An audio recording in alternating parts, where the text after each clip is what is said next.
Because most of us really believe that we think our thoughts, and all we have to do is learn somehow to control these thoughts that we think. But the truth is, Anderson puts it this way. I have to read you this. It's too good. All right?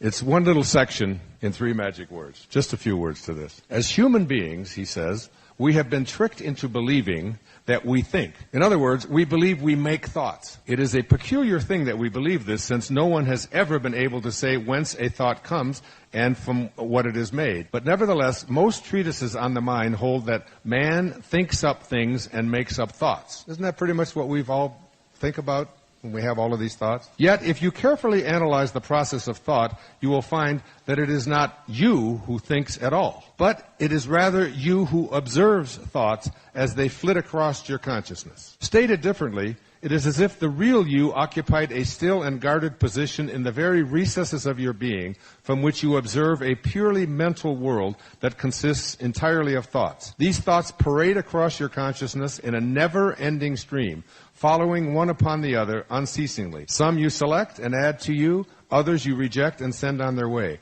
But the plain and irrevocable fact is that it is not you who sets the stream of thoughts in motion. If you doubt this, then try to stop it. And there's more, but I'll stop there. So here's how I look at this process of thought. You know how on CNBC there's this little, and on all the sports channels there's this little ribbon always going by, and it's like, you know, they got you.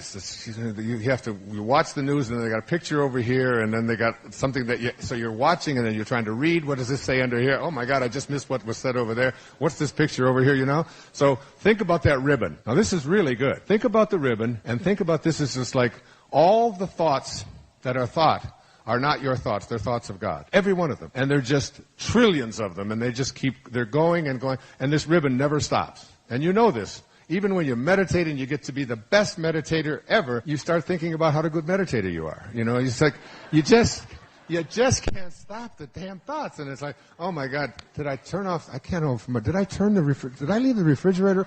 Oh my, did I turn my car? Oh my God. And it's like, what am I thinking that for? Do you do this? I mean, am I the only one? Of course not. It's this continuous bombardment of thoughts. So here come thoughts, and they're always coming, and they're never going to stop. What you get to do, the I am that you are, is you get to decide which ones you want and which ones you don't want. So as a thought goes by, and let's say you've just broken up with someone and you're depressed, or let's say that you've lost your job, or let's say you just found out that your partner cheated on you, or your kids just failed algebra, I don't know, anything. Your daughter lost her virginity or something, you know, something that's just, you know, is annoying to you or hurt for you. So here they come, and they're going by, and it's like, you say, oh, that pissed me off, oh, that, and you decide now which thoughts you're going to pick and which ones you're not going to pick. Because out of these thoughts come your feelings, and it is these feelings that determine everything about your health. So you start getting good at remembering that you don't want to think about things that you don't want, so you let that one go, until a thought comes there that you want to grab a hold of.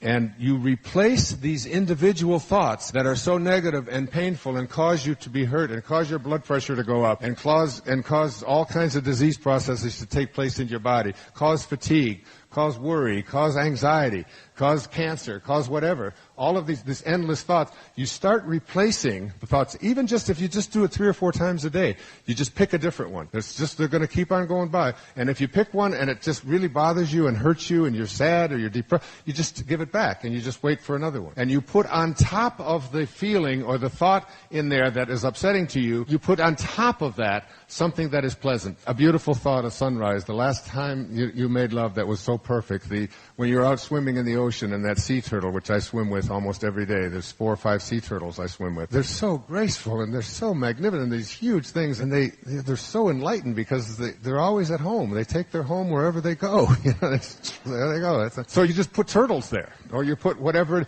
and you begin to pick and select. You get selective about the kind of thoughts that you have, and as you do that, your health starts to change, and your prosperity starts to change as well. So I could do a lot on this, but your imagination is the key. Your imagination is the greatest gift that you have ever been given. Everything that ever was created into this world, from non-form into form, started in imagination. You cannot create without having something in your imagination. Your imagination is that part of you that is that invisible place that no one else gets to enter. It's yours. You can put anything there that you want. And in your imagination, I'm asking you to put in your imagination what it is that you would like to have for yourself in your life. How you would like this life of yours to go, how you would like your relationships to be, how you would like your health to be, how you would like your prosperity to show up.